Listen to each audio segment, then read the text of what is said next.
नमस्कार, आप देख रहे हैं द न्यूज़ नाउ। मैं हूं रूहानी। साल 2019 5 अगस्त को एक ऐतिहासिक फैसला केंद्र सरकार की तरफ से लिया गया और उस ऐतिहासिक फैसले ने सियासी सरजमी पर कहीं ना कहीं भूचाल का काम किया और भूचाल ने जन्म ले लिया।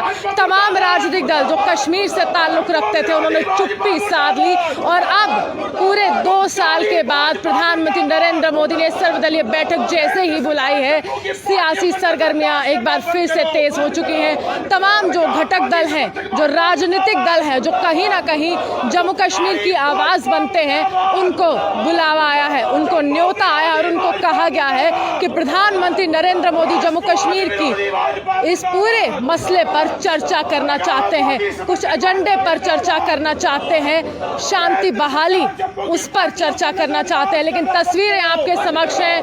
पैंथर्स पार्टी के चेयरमैन हर्षदेव सिंह व उनके समर्थक जो है यहाँ पर प्रदर्शन कर रहे हैं। प्रधानमंत्री नरेंद्र मोदी के खिलाफ नारेबाजी की जा रही है। दृश्य में आपको दिखाते हैं।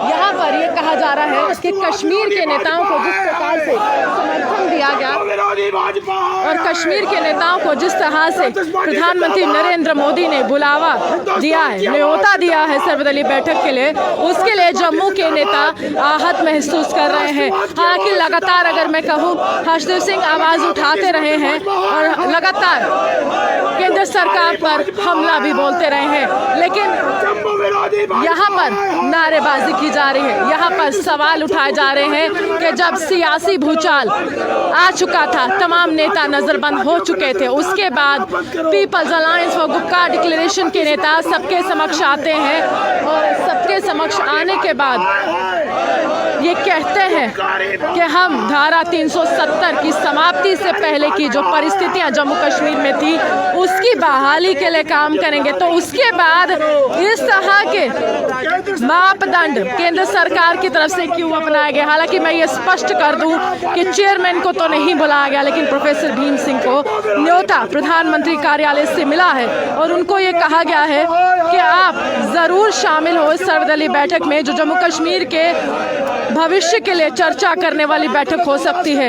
राज्य का दर्जा वापस मिल सकता है, यानी कि तमाम अटकलें लगाई जा रही हैं कि आतंकवाद पर चर्चा हो सकती है, राष्ट्रीय सुरक्षा पर चर्चा हो सकती है और जो राजनीतिक गतिरोध जो लगातार पनपता रहा है धारा 370 की समाप्ति के बाद जम्मू में और कश्मीर में, उसमें कहीं ना कहीं पूर्ण विराम लग सकता है। आपको तस्वीरें दिखा रहे हैं किस प्रकार प्रधानमंत्री नरेंद्र मोदी का पुतला जो है यहाँ पर जलाया जा रहा है और रोष प्रकट जो है यहाँ पर किया जा रहा है और आपके समक्ष तस्वीरें हैं। देखिए किस प्रकार गुपकार भाजपा मुर्दाबाद, इस तरह से बातें जो हैं यहाँ पर की जा रही हैं और लगातार जो है सवाल उठाए जा। गगन जी, एक सवाल है आपसे, आप किस रूप से प्रदर्शन कर रहे हैं? जम्मू की आवाज़ के रूप से या फिर एक राजनीतिक दल के रूप से? देखिए, एक राष्ट्रवादी पार्टी होने के नाते एक पार्टी के रूप में भी कर रहे हैं और एक जम्मू के नुमाइंदे होने के रूप में भी है। ये हम ये जो विरोध प्रदर्शन कर रहे हैं, सारी पार्टीज़ को इन्विटेशन, कश्मीर बेस्ड पार्टीज़ को इन्विटेशन आया है।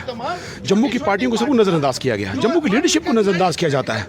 जम्मू क्या जम्मू कश्मीर जम्मू के बगैर पूरा है, संपूर्ण है? अरे अगर जम्मू नहीं है तो कश्मीर नहीं है। इस जम्मू की वजह से कश्मीर है। तो अगर केंद्र सरकार ने जो 23 जून को जो 24 जून को जो एक मीटिंग कर रहे हैं उसमें कश्मीर की पार्टीज को बुलाया गया, तो हम जम्मू की पार्टियों क्यों नहीं? जम्मू की काफी सारी लीडर्स हैं जो डिजर्व करते हैं इन्विटेशन के लिए। आपने कश्मीर की छोटी छोटी पार्टियों के लीडर्स को इन्वाइट किया जो अभी इलेक्शन कमीशन से रिकॉग्नाइज भी नहीं है और आपने जम्मू की लीडरशिप को पूरी तरह से नजरअंदाज किया है। तो ये जम्मू की बात है, एक पर्टिकुलर पार्टी की बात नहीं, जम्मू खित्ते की बात है, जम्मू प्रोविंस की बात है। जम्मू के बगैर जम्मू कश्मीर। केंद्र सरकार को तो लगातार ये तर्क रहता है कि हमने तमाम उन राजनीतिक घटक दलों को बुलाया है, न्योता दिया है, जो लगातार जम्मू में एक राजनीतिक रूप लेने के साथ साथ लोकतंत्र को मजबूत करते रहे हैं, चुनावों में भागीदारी लेते। मुझे एक बात बताइए, आप अखबार पढ़िए, आप इन्विटेशंस देखिए, आप telephonic invitations Kashmir based parties को मिली है, तो जम्मू बेस्ड पार्टीज को इन्विटेशन मिला ही नहीं है। जम्मू की नुमाइंदगी नहीं हो पा रही है। अगर मीटिंग में जम्मू की नुमाइंदगी नहीं होगी तो आप आगे क्या एक्सपेक्ट कर सकते हो कि जम्मू की नुमाइंदगी आने वाले दिनों में होगी? पूरी तरह से जम्मू को रश कर दी। भाजपा सरकार ने जम्मू से वोट लिए, जम्मू के लोगों ने मैंडेट दिया और आपने जम्मू के लोगों को नजरअंदाज किया। ये कौन सी राजनीति कर रहे हैं आप? बीजेपी डिजर्व्स टू गो।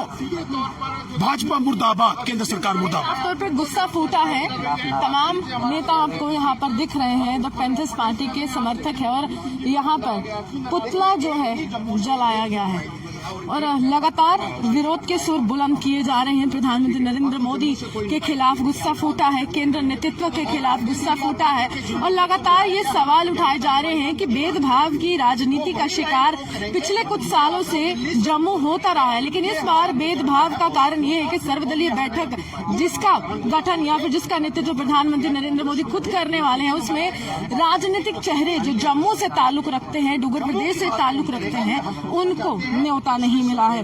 हालांकि स्पष्टीकरण जो है लगातार केंद्र देता रहा है, लेकिन एक और आरोप इनके द्वारा लगाया गया है कि अपनी पार्टी धारा 370 की समाप्ति के बाद एक ऐसा राजनीतिक दल जिसका गठन हुआ और लगातार वहां पर वो भी सवाल उठाते रहे, केंद्र नेतृत्व पर वो भी ये सवाल उठाते रहे कि लगातार इस तरह से जम्मू कश्मीर के साथ भेदभाव जो है वो क्यों हो रहा है, लेकिन उनको भी बुलाया गया है तो काफी ज्यादा गुस्सा।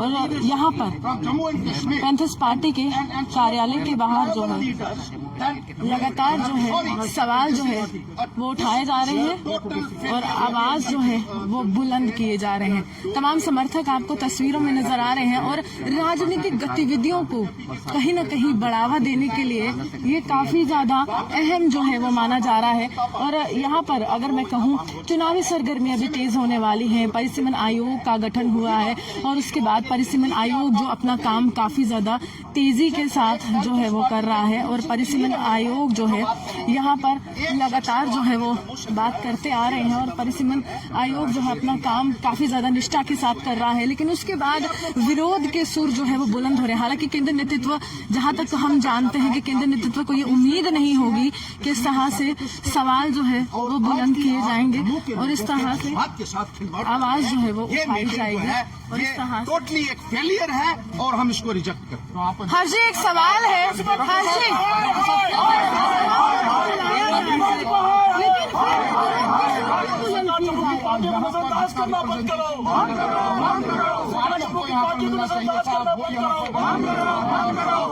देखिए, जिस तरीके से एक कश्मीरी अपीसमेंट पॉलिसी जो है आज की तारीख में भी लग रही है भारतीय जनता पार्टी की सरकार द्वारा, क्योंकि कश्मीर के सारे जो लोग हैं, लीडर्स हैं, उनको बुला लिया गया है। जो दल रिकग्नाइज्ड भी नहीं है उनको भी बुलाया गया। अल्ताफ बुखारी की पार्टी को अभी मान्यता नहीं मिली है, वो पार्टी रिकग्नाइज्ड पॉलिटिकल पार्टी नहीं है और पॉलिटिकल पार्टी की डेफिनेशन में नहीं आती है। पीपल्स कॉन्फ्रेंस को रिकॉग्निशन नहीं मिली है, उसको भी बुलाया गया है। तो जम्मू में भी अनरिकग्नाइज्ड पार्टीज हैं, उनको क्यों नहीं बुलाया गया? और टोटल फोकस ऐसा लगता है आपका कि कश्मीर के ऊपर है और जम्मू के लोगों को नजरअंदाज किया जा रहा है। जो बीजेपी के लोग यहां से बुलाए जा रहे हैं, हमें उनमें बिल्कुल भी भरोसा नहीं है, क्योंकि वो वही बात करेंगे जो उनके दिल्ली के आका उनको कहेंगे। कांग्रेस के लोग भी वही बात करेंगे जो दिल्ली की लीडरशिप उनको करने के लिए कहेगी। जम्मू की नुमाइंदगी कौन करेगा? जम्मू के लिए सिर्फ एक भीम सिंह जी है और एक लीडर को कितना टाइम वहां मिलेगा? आपने बाकी तमाम जम्मू की जो लीडरशिप है उसको नजरअंदाज जिस तरीके से किया है वो नाकाबिले बर्दाश्त है। जिस तरह से राजनीतिक करियर रहा है प्रोफेसर भीम सिंह का, क्या आपको विश्वास भाई छोड़िए ना आप, मैं कह रहा हूं कि एक ही लीडर है जो जम्मू का वहां जिसको एक नुमाइंदगी मिली है जो बोलेगा।